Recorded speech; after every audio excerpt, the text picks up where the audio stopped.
Week 9 is officially here, and we have a jam-packed week of waivers, from league winners to bye-week fill-ins to some of the best stashes in fantasy football moving forward. If you saved your fab, if you saved your waiver priority, this is the week to go and have some fun. Like I said, today I got you guys covered top 10 running back and wide receiver pickups, my 3 favorite deep league stashes, and my 3 favorite quarterback and tight end streamers going into week 9 for fantasy. Like I said, buckle in. This is going to be a crucial week of waivers, starting at the top with Tyrone Tracy, running back of the New York Giants. Arguably the best waiver wire pickup of the season, because let's get it out of the way.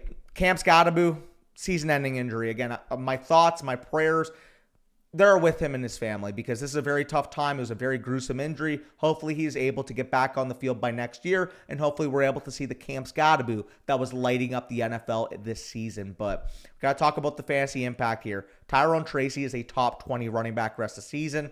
We saw last year as a Giants rookie in 2024, he was a top 20 running back. 13 PPR points per game in fantasy once he took over that starting job. And the starting job is clearly his. I mean, we see this tweet from Dwayne McFarland. The usage was fully there for Tyrone Tracy. 64% of the snaps, 55% of the rushing attempts, 55% of the routes, and 16% of the targets in lieu of the Scadaboo injury.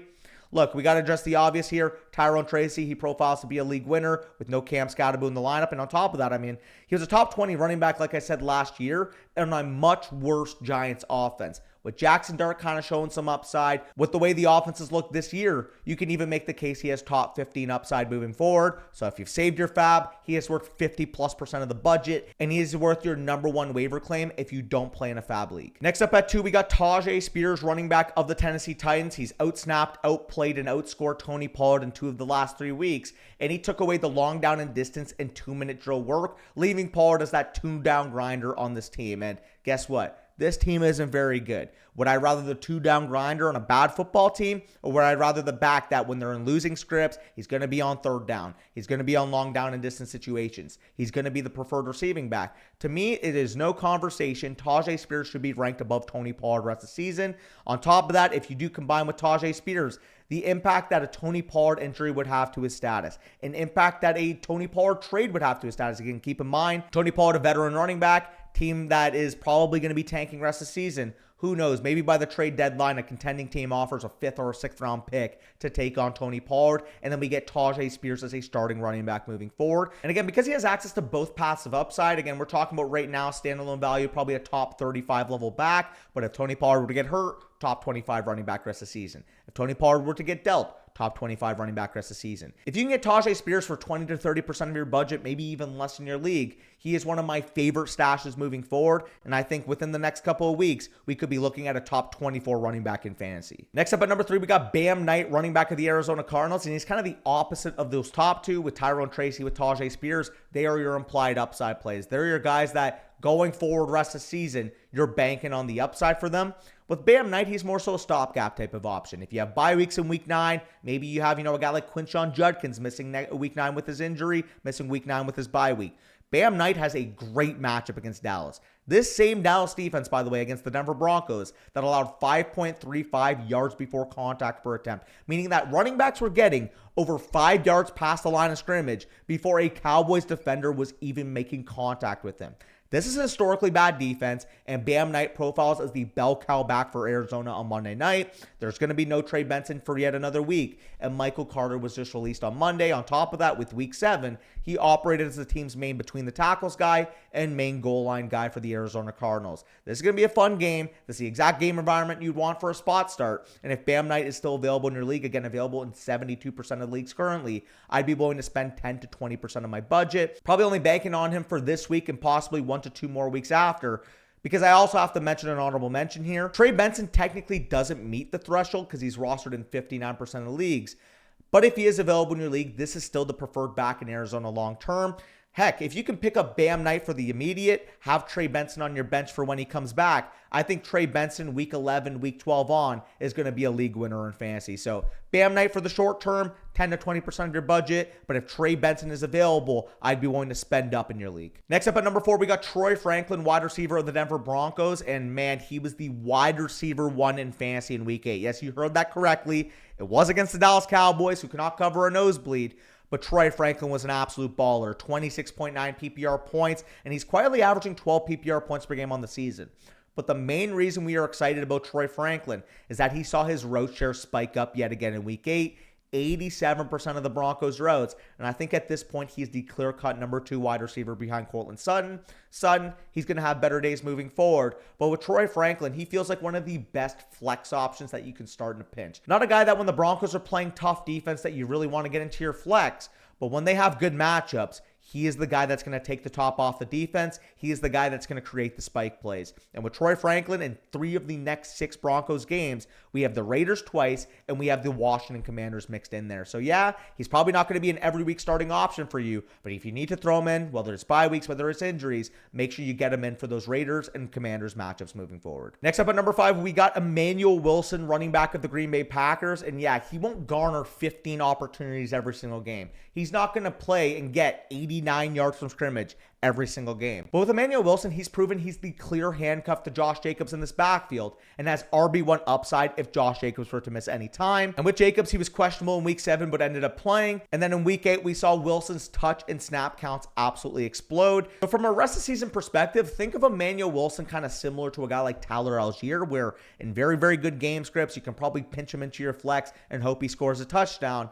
And he has league-winning implied upside. Like if Josh Jacobs were to miss any time, you're looking at a bell cow running back for one of the 10 best offenses in football. At number 6, we got Isaiah Davis of the New York Jets, and it's a very similar case to that of Emanuel Wilson. Good player, good standalone role. But the main thesis behind the Isaiah Davis pickup is the upside with a Breece Hall injury or Breece Hall potential deadline deal. With Isaiah Davis, he has shown all year that he can play, and he's commanded 4+ backfield targets in 3 of the last 4 games for the New York Jets.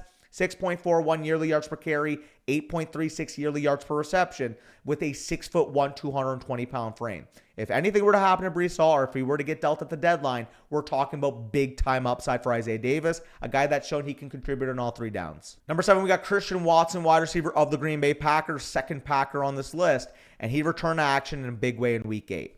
4 catches, 85 receiving yards on only 56% of the Packers snaps, and he was the most reliable Packers wide receiver in this game. As we know, Tucker Kraft, he is the number 1 de facto option in this offense, but this wide receiver core is pretty much unsolved. Romeo Doubs, he is the X-wide receiver on this team. But with Matthew Golden and Dontavian Wicks, they've really disappointed. And Christian Watson has been a proven contributor who has previous chemistry with Jordan Love. The injury, it looks like it's past him. And I'm quietly optimistic he can fill that Jameson Williams role for this Green Bay offense. Next up at 8, we got Kareem Hunt, running back of the Kansas City Chiefs. And he's kind of like Temu Zach Charbonnet. Like Pacheco, he looks like the much better running back on this team. And Pacheco handles all of the between the 20s work. But when the Chiefs get inside the 20, inside the 10-yard line, that's when big old 29 trots on the field with his 3.95 yards per carry, and he's ready to snipe your Isaiah Pacheco touchdowns. With Isaiah Pacheco as well, took a hard hit to the knee in the 4th quarter, and he was getting looked at on the sideline. Again, didn't really seem like a big injury. Looked like he got up, he was smiling, he was jumping on the sideline.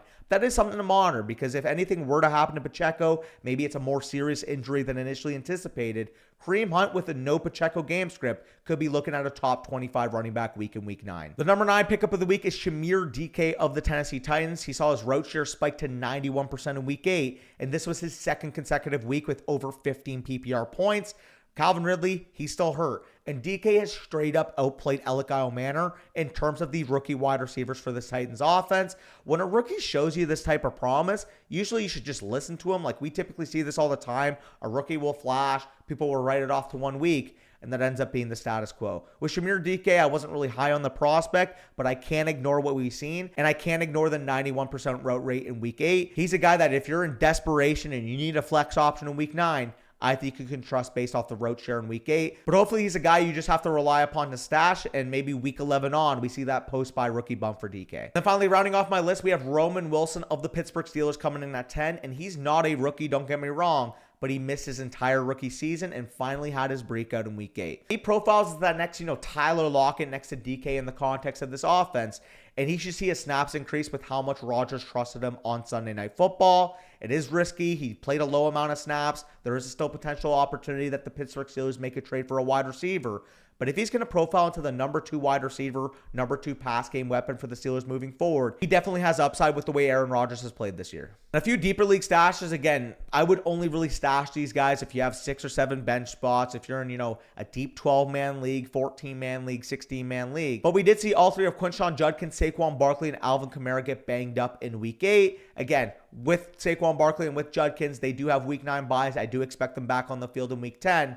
But at the same time, if you do have the affordability to make a stash, Tank Bigsby, Dylan Sampson need to be rostered. Same thing with Devin Neal. Alvin Kamara did end up returning to the game, but took a hard hit from Levante David, and we saw Devin Neal play about 50% of the snaps. So if Kamara were to miss any time, Devin Neal 3-down profile coming out of Kansas in college, I think he'd be a very good depth option to have. But moving on to the 3 quarterback and tight end streamers this week, I just want to do a double check option because technically speaking, this guy is rostered in above 50% of leagues.